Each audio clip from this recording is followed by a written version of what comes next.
This program is sponsored by Bet's Gold Coin. Join us for family-friendly dining. Hello folks, this is Marshall Long, District 3 Supervisor, and I want to welcome you to Mariposa County Update. We will be discussing the meeting of July 21st, which took place on Tuesday, doing a review of that, and I'm going to review the upcoming meeting on July 28th. We have the draft agenda here, and I also have a very special guest with me that I'll introduce in a moment. But going back to the agendas and minutes for the Mariposa County Board of Supervisors, they are always available on the Mariposa County website, mariposacounty.org, and click on Board of Supervisors, click on Agendas and Minutes, and you go get any minutes and agendas that you want it to look at. They're always available, also the recording of the meeting.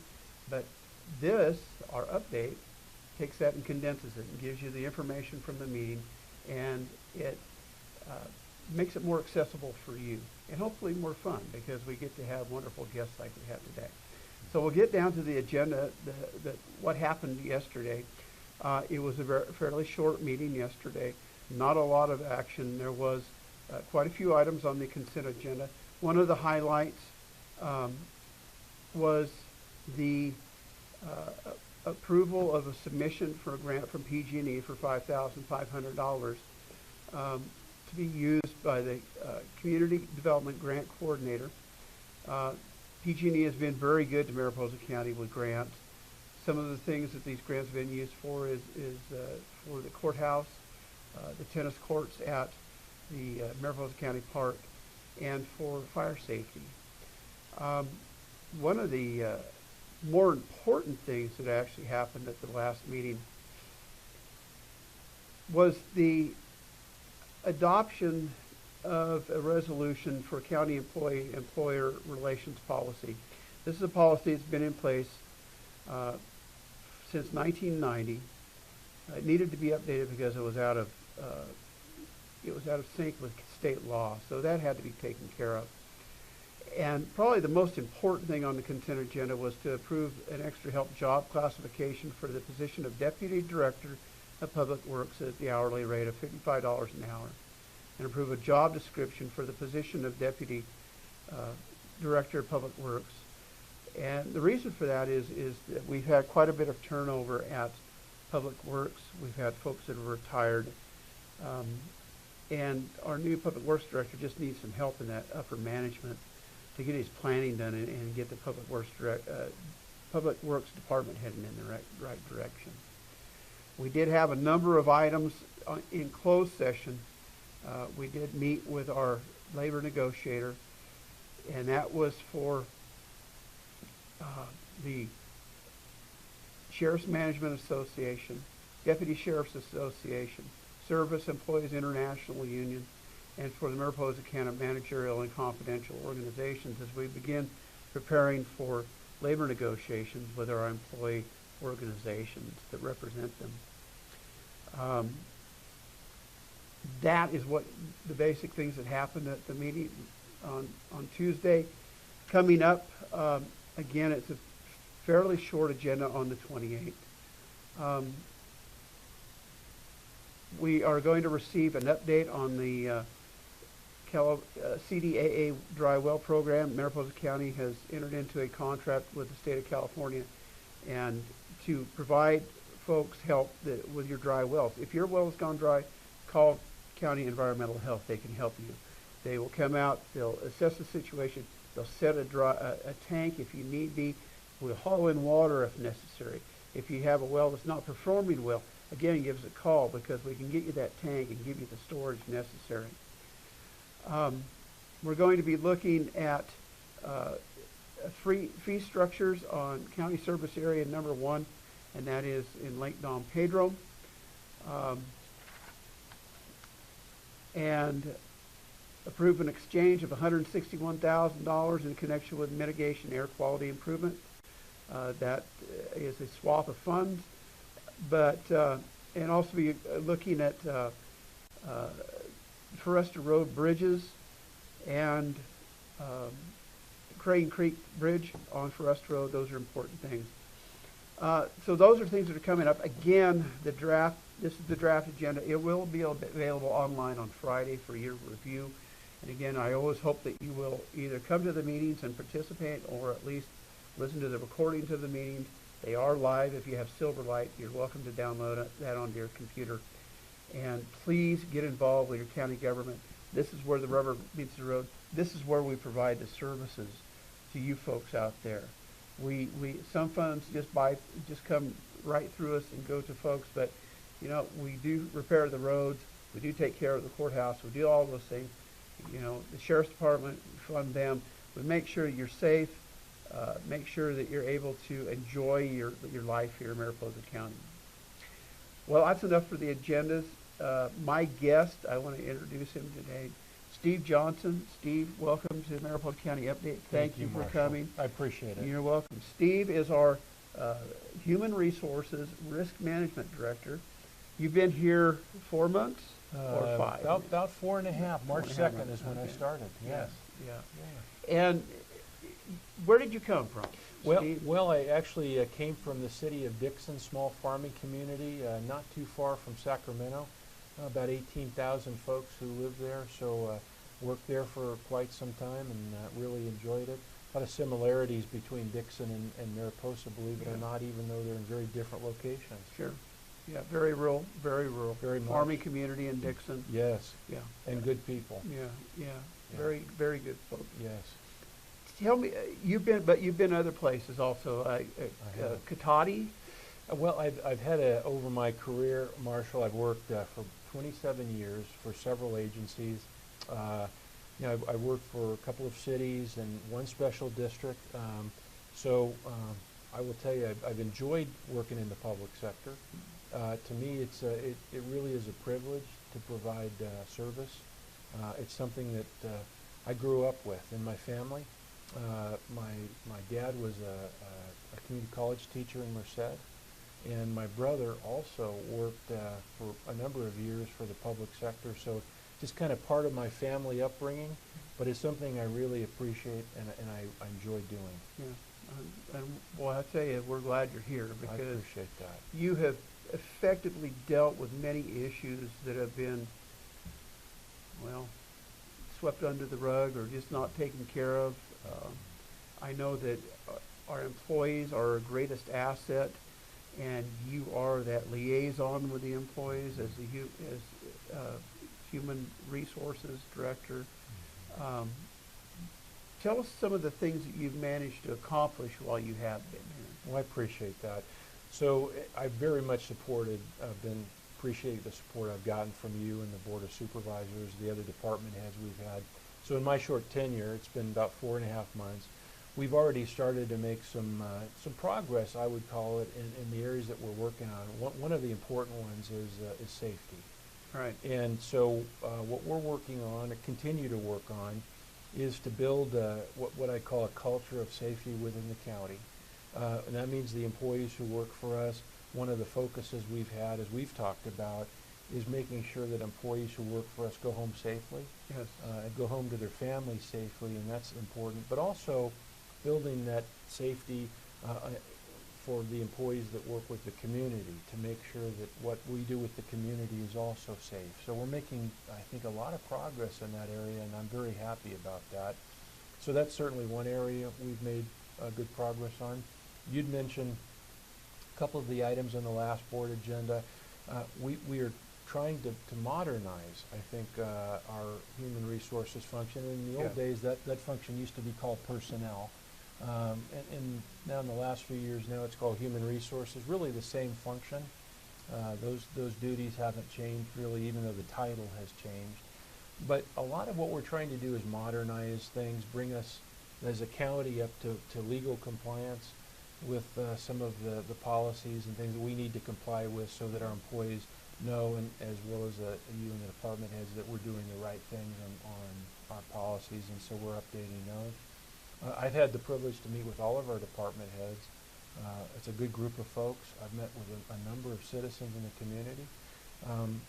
And one of the things also I wanted to mention that we're working on, we do recruitment for the county, Right. which is important because we want to hire the best candidates we can for the county. We deserve, and the county does a good job of hiring good candidates, so that's another one of our functions that we're looking at, wanting to modernize and make sure that folks in the community are aware of the positions we're recruiting for and making available. Yeah. It's really interesting as a county supervisor. I've worked in management, and I have worked as rank and file. Mm-hmm. And going through that process as an employee or as a manager supervisor, you get to see it from both sides. Mm-hmm. And that's when you first came here, we had extensive discussions about what I was seeing and looking at it and our employee relations. And it's not just, we want our employees to be happy and fruitful and very productive for the county, but we want them happy doing that at the same time. We just recently enacted something that was for the employees that helps them on a more personal level. And why don't you explain that? Well, I appreciate that, Marshall. So one of the things the board adopted for employees is a program called the Employee Assistance Program. What that is for employees and their family members, they have access to this program, which gives them a lot of different services, and it's kind of amazing to me how many services for relatively modest costs that employees do get in their family members. But some of the services that they get include, if they need to, difficult times, if they have a loved one that's passed, or a family member that's going through a very hard time, and I think we've all been in that situation in our lives.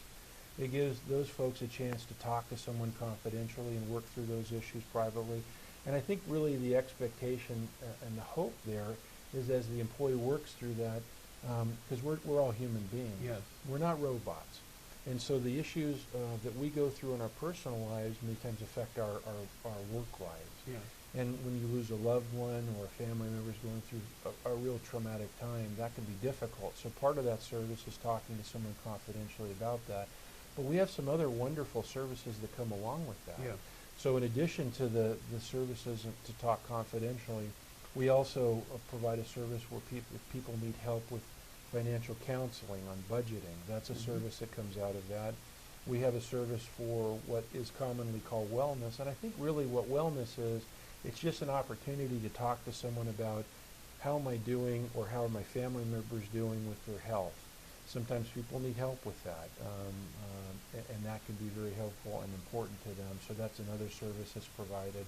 The service I think that's very important now that we're getting out is if they have a loved one, a family member who needs help with placement in either child care or an older family member, a mother or father, elder care. Yes. There's also resources to help employees and their family members with that. That's excellent. So all of that is included as part of that service, and I think employees are starting to really understand what those services are, and they're starting to take advantage, and it's starting to benefit them and the county. And that service is provided through CSAC? Is that? We actually found that service through CSAC, and CSAC is our county's insurance and the folks who do what is commonly called loss prevention. And so you know, folks, CSAC is the California State Association of Counties, and really it's the Board of Supervisors, all 58 counties. It's their organization, and they work cooperatively to provide these services to the counties. Yes. They were very helpful in helping us locate that vendor. And one of the nice parts of that, Marshall, as you'd mentioned, they cover all 58 counties.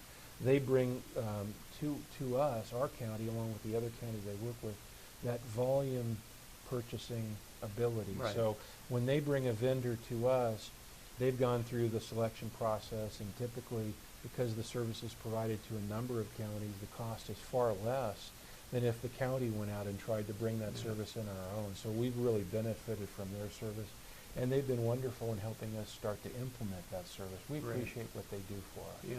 Yeah, CSAC is a great organization, and they're very helpful for counties, Yeah. along with RCRC, which is the rural counterpart of that. Yes. let's talk about a little bit about the other side of your job, risk management, and that's really a broad and deep area. It's everything from somebody having their windshield cracked by a rock along the road to workers' compensation and protecting the it's very broad and deep. Well, it is, and I'm glad you mentioned it that way, because when people think about those kinds of services, we like to explain to them it's the safety part, which we talked about. We want to make sure employees go home safe to their families, and that's very important.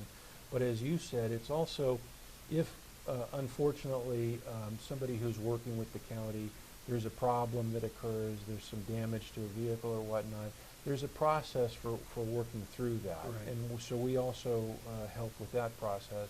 Of course, like any business, and the county is really a business, we work with CSAC on securing the appropriate amount of insurance coverages at the right price, because we're always looking for the prices that are reasonable for us. And then the other part of that, which is I think important, is what we look for with risk management is loss prevention. Yes. Saving the county money, but making sure that we provide a safe workplace, and that really benefits everybody. Yeah. So it covers a lot of ground. I appreciate your comment that way. Yeah, well, I want to see one of those signs up in the county offices that say this county has gone without 1,000 days without a work-related accident, and that's important. And the employees are a big part of that, because if the employees aren't engaged in working safely, the county isn't doing its job either. So your position is very important, very important. Workers' compensation, of course, that's part of if an employee is injured on the job, workers' compensation steps in to help take care of that.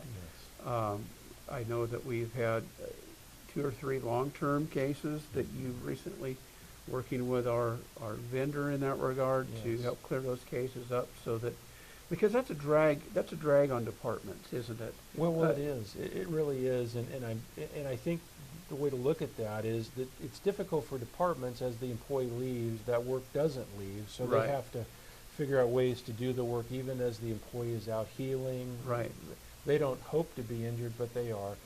Our workers' comp system is set up in such a way, it's called a no-fault system, and that's good for all of us, because if an employee's injured at work, then there's coverage, and it allows them to heal and allows them a reasonable level of benefits. But as you say, we've got to cover that. So our focus is to get the employees back to work within reason, as quickly as they can, to get good medical care, to treat those injuries. Yeah, treating the injury first. Treating the injury first, making sure, and then staying in touch with the employee, because it's sometimes a scary time when you're out injured.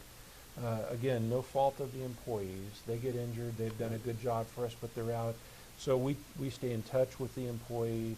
We work closely with them on their treatment plan to get them back to work, and also to make sure they get the good medical coverage. At the same time, working with those departments to make sure that work gets done. So it's all of those things that kind of tend to work together, and we have the privilege of doing that. Yeah, and again, it's the employee is the most important. Healing, coming back to work, retraining if necessary, and if the injury is serious enough to where the employee can't come back, that they're compensated properly for that injury, and that's important.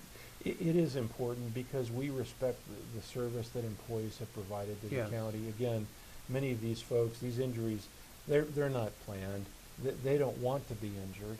They don't want to be out of work. But the fact that they are means that we want to work with them closely to try to get them back to work if we can. And if we can't get them back to work, that they're getting treatment. And if eventually we get to the point where the employee simply can't do their job, we meet with the employee to see what other options are available to make that process work for them. So I think it's really interesting, and I think a lot of what the county does is really, we try to put ourselves in the employee's place. Yes. If we were in their spot, how would we want to be treated? That's how we want to treat the employees who are out. Well, Steve, thank you. My pleasure. It's been great having you on the show. My pleasure, Marshall. I hope to have you back again. We can talk more extensively, but we're going to wrap it up for today. Thank you, sir. Thank you very much. Folks, again, thank you for watching. This is Mariposa County Update coming to you from the 3MC studios in downtown, Old Town Mariposa and the Mariposa Hotel. Thank you, and hope to see you next week.